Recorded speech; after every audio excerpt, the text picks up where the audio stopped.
2 മാസത്തെ വെക്കേഷന് ശേഷം തിരിച്ച് കോളേജിലോട്ട് പോകണ്ട ഗൈസ്. എന്തൊരു വിഷമമുള്ള കാര്യമാണല്ലേ. വീട്ടിൽ നിന്ന് നേരത്തെ ഇറങ്ങിയോണ്ട് തന്നെ ബ്രേക്ക്ഫാസ്റ്റൊക്കെ പുറത്തുനിന്നായിരുന്നു. പിന്നെ കോളേജ് വയനാട്ടിലായതുകൊണ്ട് തന്നെ പാപ്പ നേരത്തെ കൊണ്ടുവിട്ടാന്ന് പറഞ്ഞിട്ടുണ്ടായിരുന്നു കേട്ടോ. അപ്പോൾ പിന്നെ ഞങ്ങളെല്ലാവരും കൂടെ ഫാമിലിയായിട്ട് ഒരു 1 ഡേ ട്രിപ്പ് ആവാമെന്ന് വിചാരിച്ചു. അങ്ങനെ വയനാട് ചുറ്റിക്കറങ്ങാൻ വേണ്ടി ആദ്യം ഞങ്ങൾ പോയി തുഷാരഗിരിയിലോട്ടായിരുന്നേ.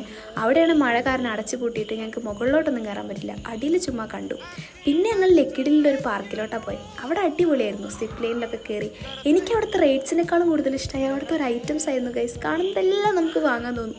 പിന്നെ അതൊരു അടിപൊളി അറ്റ്മോസ്ഫിയറൊക്കെ ഉള്ള പാർക്കായിരുന്നു കേട്ടോ.